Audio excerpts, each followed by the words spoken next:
The story follows a group of teenagers led by Rick. Alongside him are Diane, the planner of the team, Cora, who is skilled at picking locks, and Vernon, who records everything for their channel. As beginner content creators, they are desperate to gain attention online and are willing to take serious risks for views. Their latest stunt involves sneaking onto a moving train and illegally jumping off when it passes through a tunnel. Their destination is a hidden room that has remained sealed for years. Using her lockpicking skills, Cora quickly manages to open the door. Inside, the group discovers exactly what they were searching for: a rare graffiti artwork created by a now famous artist during his homeless years.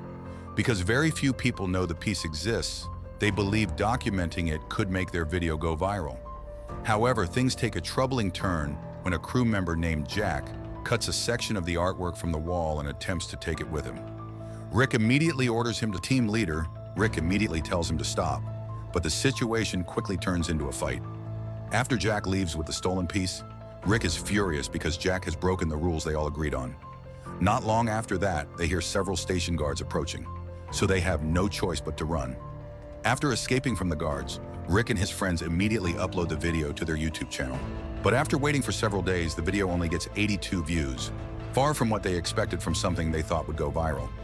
Since their main goal is fame and views, Rick's friends even suggest that maybe they should just switch to mukbang content instead. Not long after, Rick shows them a paper containing the original floor plan of an abandoned old hotel. The hotel is called Paragon, and it was built by a man named Morgan, who was also the owner of the place. According to the rumors, Morgan hid $300 million somewhere inside the hotel. People say many have tried to enter that place, but they never came back. Because of that, Rick believes this could be the perfect theme for their next video. But before they can finish discussing Hotel Paragon, Rick and his friends are suddenly shocked by a new upload from Jack's YouTube channel. As it turns out, Jack is a traitor who secretly has his own channel. He shows a stolen piece of artwork to his viewers. And even worse, Jack has started hanging out with a group of reckless troublemakers who are known for making even more extreme content. Without the others realizing it, Diane secretly leaves a comment on Jack's video, saying that she and her team are going to make content at Hotel Paragon. She does this just to provoke him, because she is still angry over Jack betraying them. That same night, Rick and the group prepare their gear for the exploration.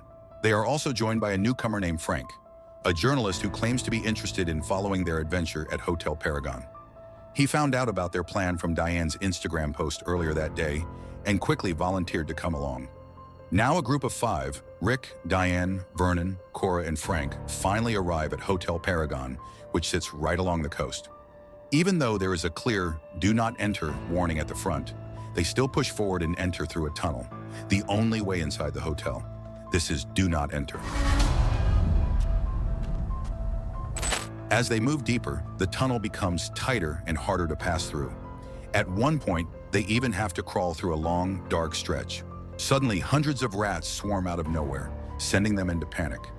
Poor sweetheart, you're not gonna like this. What is it? Everybody hands down now! I hate rats. After getting through the chaos, they eventually reach the exit, which leads straight into the hotel's main lobby. Because of how loud they are, a flock of birds resting inside the building suddenly flies off and crashes into a large chandelier. The heavy light fixture falls and nearly hits them, shocking everyone. The Paragon!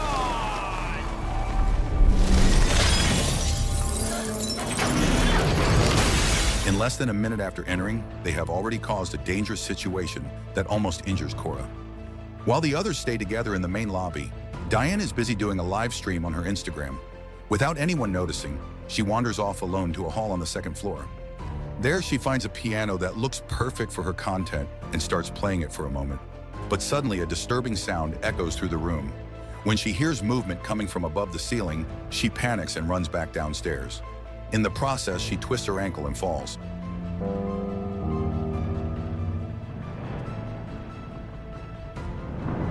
Hey, whoever this isn't funny!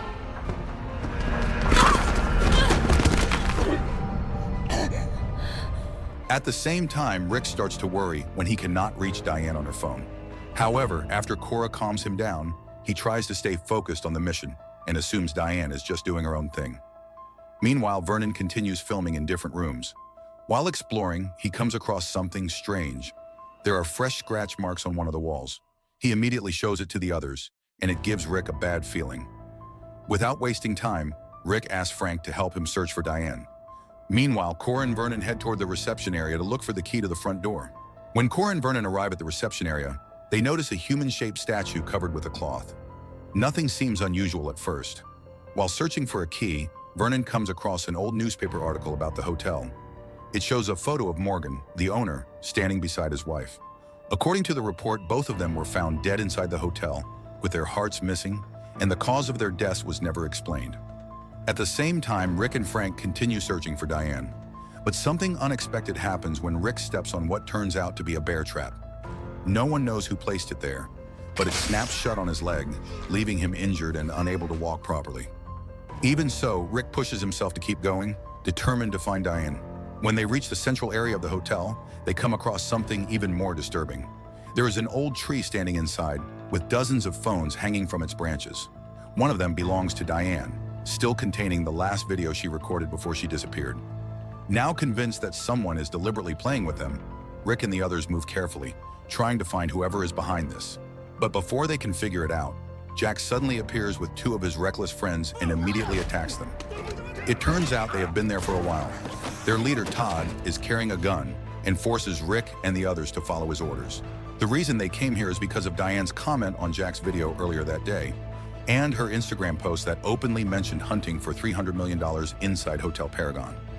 That is more than enough to catch Todd's interest, so he brings Jack and another friend, Mac, along to chase the money. Rick suspects that Todd and his group might be responsible for Diane's disappearance, but Todd shows no concern. He claims he knows nothing about it and only cares about finding the money. Cora cannot stand Todd's arrogant attitude and openly mocks him. That only makes the situation more dangerous as Todd nearly loses control. The tension rises quickly, but Frank steps in just in time to prevent things from escalating further. Since they have just met, Todd becomes suspicious of Frank and accuses him of being an undercover cop. With Cora still in danger, Frank finally reveals the truth. He did not come here for the money or the content. He is here to find his missing wife. She is a reporter who came to this hotel with her cameraman partner.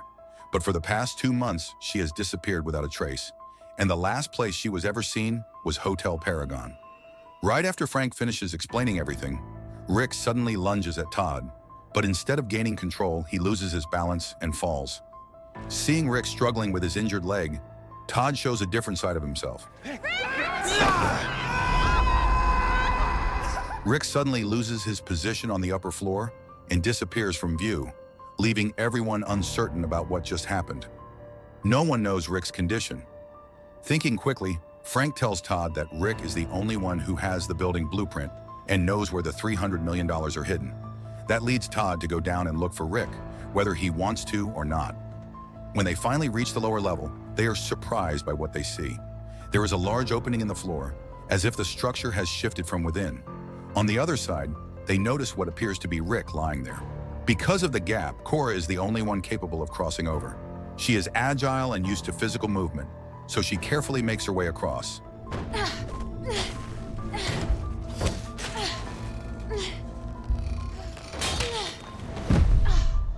But the moment she reaches the other side, she realizes something is wrong.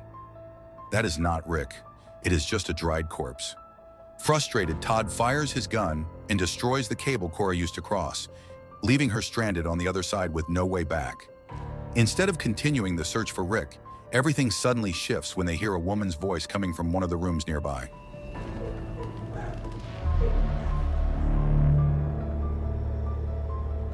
Curious, they move toward it and enter the room, only to find it empty except for an old wardrobe. Max slowly opens it, and to their surprise, a woman appears inside.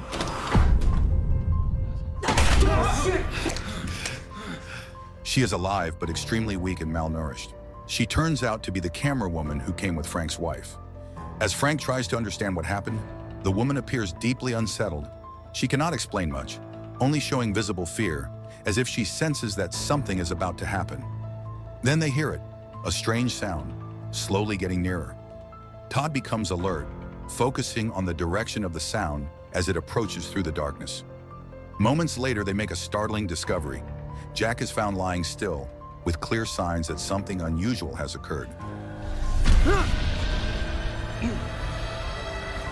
Before anyone can fully understand the situation, everything becomes chaotic. Movement can be sensed around them, but nothing is clearly visible. It is fast and difficult to follow. In the confusion, the woman who had just been found is no longer responding. At the same time, on the other side of the building, Cora wanders into another room. Suddenly, a hand grabs her leg from the darkness. Oh my God! Rick! It is Rick. Against all odds, he is still alive. No one knows how Rick managed to survive a fall like that. But by the time Cora finds him, he already understands that something else is inside the hotel. When they hear movement getting closer, Rick quickly reacts. He hides under the bed and signals Cora to get inside a wardrobe. Moments later, they see it. A tall, thin figure with pale skin enters the room. The creature moves slowly, almost as if it is searching. Cora stays completely still inside the wardrobe as it approaches. The tension builds as the creature opens the door.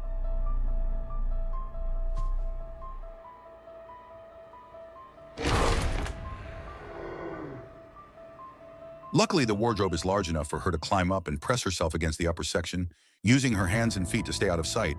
But it does not take long before the creature notices her. Just in time, Rick steps in and confronts it, giving Cora the chance to escape.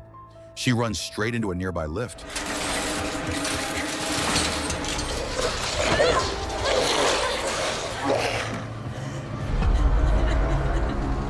Cora makes her way to another floor and eventually finds a control room where the hotel's CCTV cameras are monitored. Through the screens, she finally spots Diane, who is still alive. Diane is trapped inside a large, luxurious room that appears to be prepared for some kind of ritual, though its exact purpose is unclear. As Cora continues exploring the control room, she discovers several old tapes that document past events inside the hotel. One of them contains a recorded confession from Morgan, the owner of Hotel Paragon. This is where everything becomes clear. Morgan was not just the owner. He was a servant of dark forces who carried out a ritual to achieve immortality. The creature they encountered is actually Morgan himself, transformed into something no longer fully human. According to a dark text Cora finds, anyone seeking eternal life and forbidden power must consume human hearts. After completing that transformation, the final step is to find a woman to become a bride and sacrifice her in a final ritual. And now that fate is about to fall on Diane. Meanwhile, Todd and Max stumble upon a room that used to belong to Morgan. According to the rumors, this is where the $300 million is hidden. While Todd is focused on collecting the money, Mac begins to panic after noticing a corpse with its chest torn open. Fear takes over, and Mac decides to run, leaving Todd behind. But he does not get far. A hidden wire slices into his neck, killing him instantly. What is gained in eternity? Todd, still busy gathering the cash, does not realize what is coming. By the time he does, it is already too late. Morgan is right behind him, and just like that, Todd meets the same brutal fate.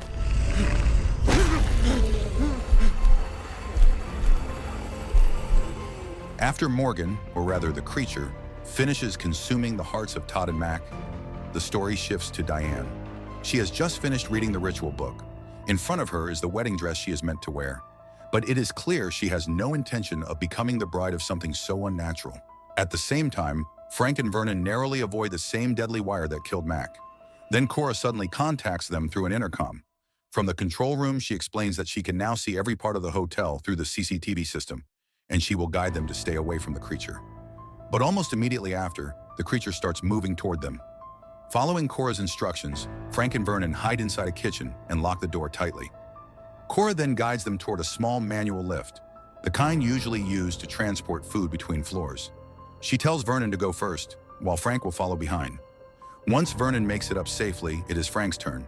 He struggles to pull himself up using the rope, racing against time as the creature gets closer. Just as the door is about to give way, Frank asks for a knife.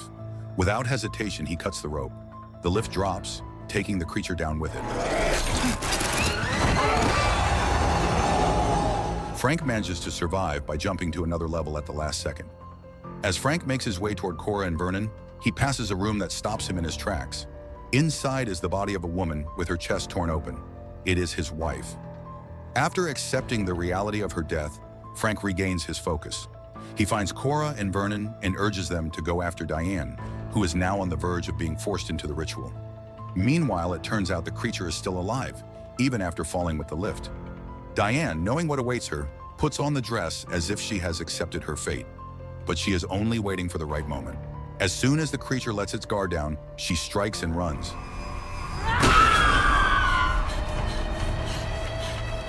Seeing Diane in danger, Frank rushes in to help her. Driven by anger and grief over his wife's death, he throws himself at the creature. Both of them fall to the lower level together. This time, the sacrifice pays off. The creature is finally killed when its body's impaled on a sharp tree trunk. In the end, only Rick, Diane, Cora, and Vernon make it out alive. Everyone else is gone because of everything they went through, and especially because of Frank's sacrifice. Their video finally explodes in popularity and gains millions of views. And a few days later, Rick reveals something he had been hiding. He secretly took some of the money from Hotel Paragon, which means not only did they go viral, they also walked away rich. So the moral of the story is never chase clout in an abandoned demon hotel, because the best case scenario is millions of views, trauma, and a very suspicious cash bonus.